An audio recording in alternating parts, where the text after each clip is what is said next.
Hello everybody and welcome back to LMM. And if you're enjoying what you're seeing on the channel at the moment, how about giving this video a like and maybe subscribing to the channel to help us grow and perhaps even check out our Patreon. Welcome to Afford in Scotland and part 3 of the Abandoned Railway series. Yes, this here is the very same place that we visited several years ago, which looked completely overgrown, abandoned and unloved. And then we came back to see progress starting to be made and fired up one of the locomotives and took it for a trip out of the shed. Well, years have passed and this place has changed entirely. You'd be hard pressed to know that there was ever an abandoned railway at all. It looks like it has always been in use. And that's absolutely incredible to see so much work being taken on and achieved by the dedicated band of volunteers here. There are still some of the features that I really like these steps designed to get out of a pool, which are now so you can get from ground level up onto the platform. And it's not just the railway itself that's seen some TLC. The station building behind me's had a brand new coat of paint and refurbishment inside. It now boasts a community room with a projector where the local area can come in and hire it, using it to put on talks, events or whatever else they feel like, really bringing this railway back to the heart of the community and earning the name of the Afford Community Railway. However, as lovely as this is, and what a striking change it is from the drab and falling apart building that I saw the first time, what I'm really excited for is that way. What's really exciting is the developments that have happened around here. Firstly, I only drove to about this point here last time. All of that was off limits, whereas this time, all of that is open railway for me to explore. And secondly, there is very definitely a turntable here. This was being explored and excavated the last time I was here, and the time before that, well, this was just a small woodland area. Now it is a turntable again, and you can see where it used to go. You can understand that this used to be a loading dock just here where wagons could be offloaded forward, like the first Bentley to turn up here was offloaded that way. And over there, next door to the Biffy there was another side loading area where wagons could be offloaded. All the history has become so much more apparent now everything's been taken away. And that is all very exciting, and I keep explaining that they do need to have a turntable back here. However, as you'll probably remember, that way is the engine shed, and everything is available for traffic. So now we're on to the exciting bit. We're going to go for a trip down the line. Now, this isn't all done. There is still ongoing work, so we're going to drive as far as we can and then see if we can do something to help out to get this to be fully open. There are currently 3 locomotives in traffic at the railway. One is an Allen Keith and 2 are simplexes. And out of that, 2 of them have been converted or were built to be steam outline locomotives, which, as you know, I hate. So when I was asked, would I like to go for a trip down the line, I went, yes, please give me the simplex that looks like a simplex. And the railway went, sure. So when I got here, I was told today, we're taking that. Yay. Behold the mainstay of the fleet here at the Afford Valley Community Railway. This is Allen Keith number 63, built in 2001. She's a 3-ton 040 diesel hydraulic locomotive that has been made to look somewhat like a steam engine. It has side rods, cylinders, very square tanks, a dome, and actually, I'll be honest, as far as steam outline locomotives go, this is pretty good. It does look like a somewhat believable steam engine. It has always been a steam outline locomotive, and it will probably always be a steam outline locomotive, and that I don't mind so much. I have a particular dislike for things that started out being one thing and then kind of got turned into something else, like the Lass over there, which is a choice. This, however, this works, and for 99% of the families and children who turn up, that is a steam engine. Makes a funny noise for a steam engine, but definitely a steam engine. This is also the locomotive that handles the majority of the passenger and the works trains. This, in fact, does most of it. If this goes wrong, then one of the others come out. But this is the main locomotive. And it hasn't really changed that much since I saw it when we opened up the shed way back when this was a genuinely abandoned and forgotten railway. The biggest thing that this has now gained is it has proper LED lights on the front and rear, replacing the ones it had previously, which were akin to candles flickering in the wind. Whereas now, when it gets dark, you can see where you're going. And I'm told in railway circles that that's actually a really big improvement. One of the nicest things about this locomotive is the name. She's called James Gordon, after the gentleman who founded not only the railway here, the Grampian Transport Museum over there, and the Heritage Museum over there. It's a really nice tribute to the man. More so, when it was named, he didn't know. So he turned up to see what the new engine was going to be called and was bowled over to find out that it was named after him. And I like that. That's just a really really nice. Being a Keith locomotive, that means if anything, it's going to be wonderfully simple to the point of maybe almost being boring, but it will be comfortable, it will run well, and it will pull well. But the nicest thing about that is Alan Keith built this locomotive to come here. It was ordered by the original railway to come and work on this 2-foot gauge railway. It's never gone anywhere else, it didn't work anywhere else beforehand, and it was built to haul passengers here. I'm going to be driving it on the route it was built to do, and I like that. It's not something that's been brought here from somewhere else, it hasn't got any other history. It came here, it ran here, it was parked up in the shed and forgotten about, it was then pushed back into service. And that's brilliant. All of the history done like that. Bosh. I suppose we should get this thing prepped, ready to go, and then we can head out on the line and go see what needs to be done. And being a Keith locomotive, I'm expecting the prep of this to be absolutely laughably easy. So we make a start up here by opening up here, reaching the radiator and having a look to make sure we've got water, which we do. And then we make our way along here to check the diesel tank, which unscrews on this. Take a look in there and we've got diesel. That's the main bit of the prep done. I love Keith stuff because it's this kind of beautifully industrial, kind of just heavy engineering. Yeah, that'll do. Having confirmed we've got both water and liquid dinosaur, it's time to add a little bit of lubrication to the pots here. So even though they don't actually do anything, they still need lubricating because they're bearings. All right, that one there, and one on the top of the slide bar here, like so. Now, obviously, I have to do the other side as well, but it's absolutely identical, so I'm not going to do that for you. That does mean we can go check the fluids inside the engine. On this side, we have access to the engine to check oil. So we pop off the side panel here, and that reveals the beating heart in here. This is a Perkins 422, a 2.2 litre 4-cylinder diesel that generates a mighty, wait for it, a mighty 67 horsepower. That is coupled to a hydraulic drive, which then takes the drive down to the wheels. Hydraulic drive obviously means it's nice and easy, and you can put that power, that mighty 64 horsepower, down nice and gently. One thing I really like about this engine is the fact it's fully floating. It's on the little rubber stop, so that helps with the engine vibration. In here, all I do is reach in here, pull out the dipstick and see, yes, we do have liquid dinosaur, and then replace that back in here and replace the panel and go t'other side.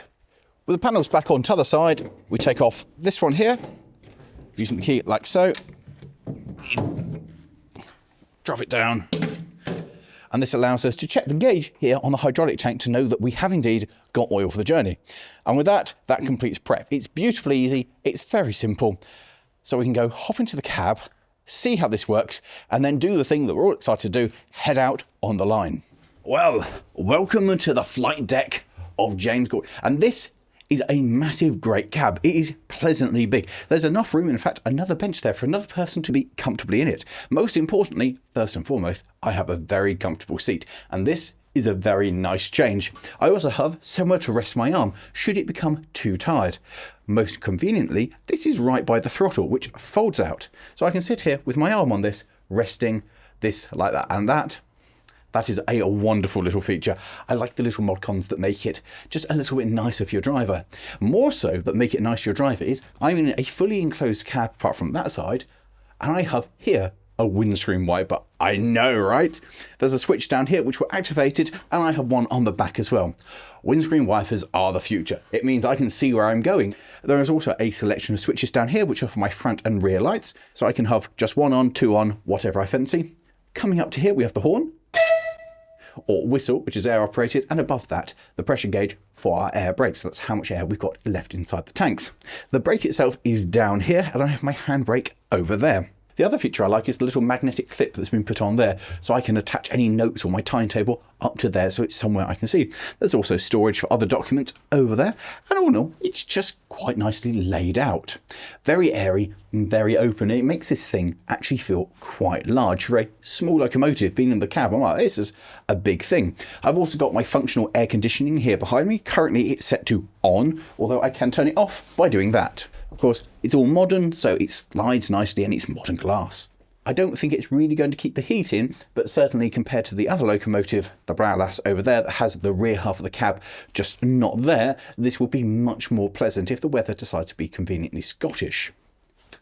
And with that, all I have to do is turn this key all the way. It starts. This tells us if it's charging.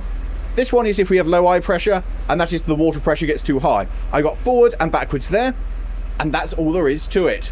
So let's head out on the line.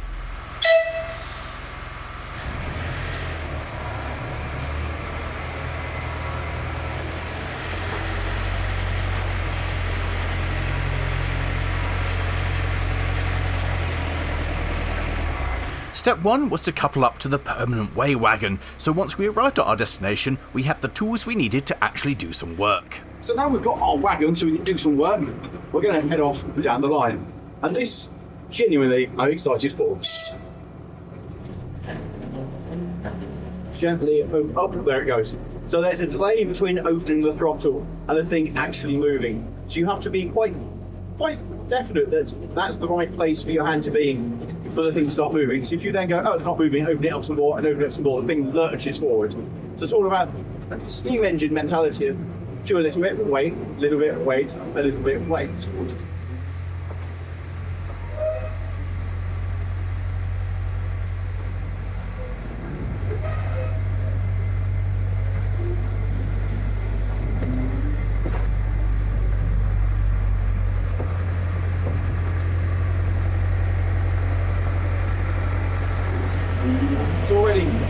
We've now passed the point of last time when I drove here, because I'm now heading into the platform. And this is already exciting. And I can't quite believe that the place I visited all those years ago, I'm now driving a train through. It was exciting last time to come back and fire up a locomotive and put it outside the shed.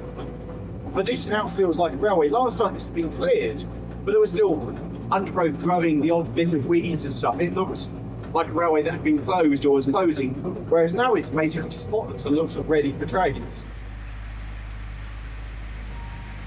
When you compare the railway how it is today to how it was when I first discovered it, it's almost impossible to believe that they are in fact the same location. The guys here have done the most incredible job of bringing this railway back.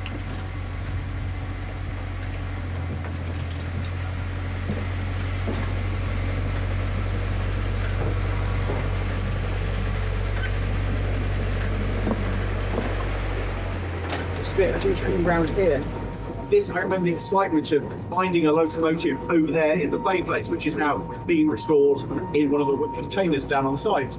I remember finding at this point that the excitement of going, oh, there's a point and it works, and now I'm driving a train over it. It's such a strange sensation to be able to drive a train somewhere that was truly abandoned, that I stumbled upon and discovered that there's now trains running here.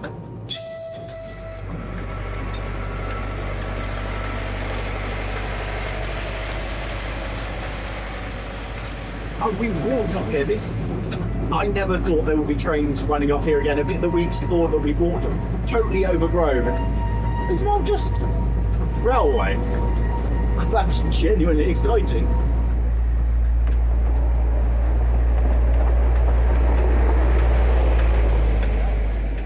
This thing is genuinely pleasant as well. The seats nice and comfortable. My visibility all round is very good. I do have these big tanks in front of me for the pseudo tanks, which cut into my vision a little bit. I have to sit right up to see our little wagon in front of me. If I slouch in my normal way in the seats, then I lose sight of the wagon there. Right, that is pretty good. As we go there and there, it's all very pleasant. And this shelf to rest one's arm on as I'm driving is just lovely. I can be so lazy with this and just one hand drive, let it go, and just back it off slightly and we slow down. Because at the moment, this brake down here only works on the carriages, it doesn't affect the logo, so I'm entirely using the hydraulic drive, which is super, because if I just do that, stop, we stop, which is pretty decent.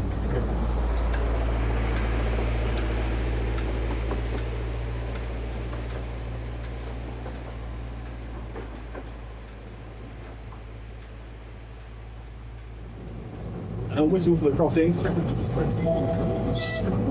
This section here is where I found the railway, as I had my first foray into golf and found out that I'm not very good at it. So what happens around here is all new to me. I'd never even explored around here because we went that way, not this way.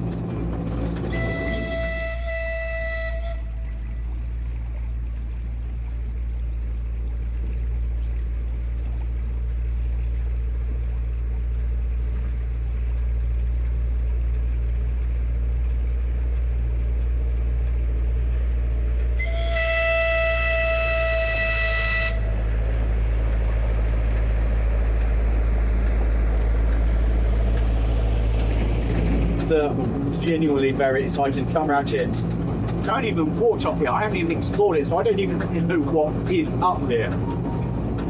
Apart from it is really quite surreal to be driving a locomotive through a golf course. I don't know anywhere else in the UK where you can drive through a golf course. I just love the idea of somebody going for their swing and just being like, that's an idea that tickles me very much.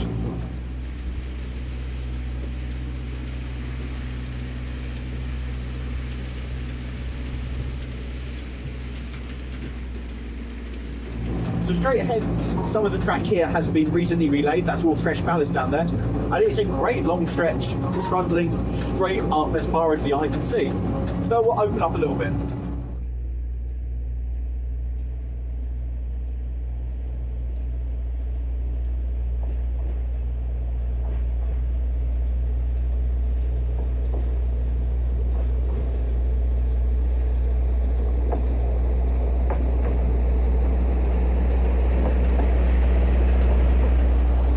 This thing is a product of heat. It is just so easy. It's lovely to be in. You can be in this all day, day in, day out, and be completely content with it. It's not too loud. There is a little bit of vibration, but most of it's taken out by the seat. The seat is comfortable. The armrest. It's just something that's been built to be used. And of course, I wouldn't expect anything less from a locomotive that was built in 2001. I would expect this level of refinement, but it's still a very refreshing change. And I'll be honest, I actually quite like this. It's just easy. As much as I am not a fan of the steam outline and would prefer it, it's just and diesel. It's a lovely thing to drive. It's just really nice. And I would like to come back here in the summer on a nice summer's evening when the sun is setting and just struggle up here. So I think that would be absolutely spectacular.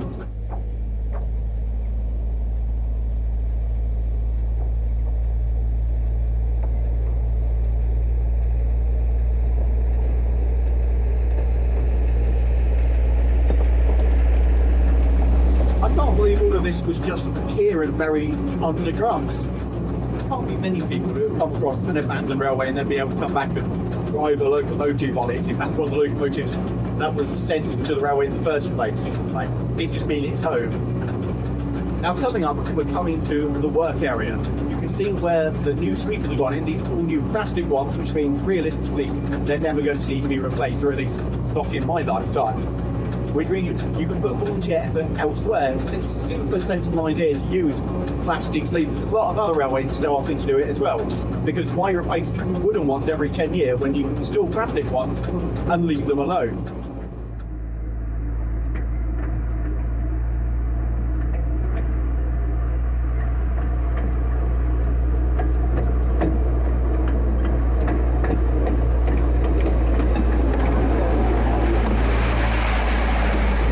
Just come out front of us to the stop sign, and that is where we want to stop, and that is where work on the railway will continue, which is what I'm going to do.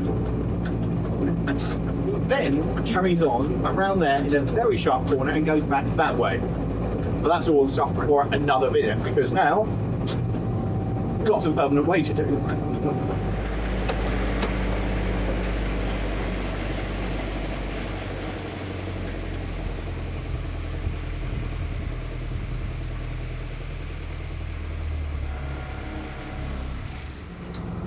Click on and power off. Right, let's get to it.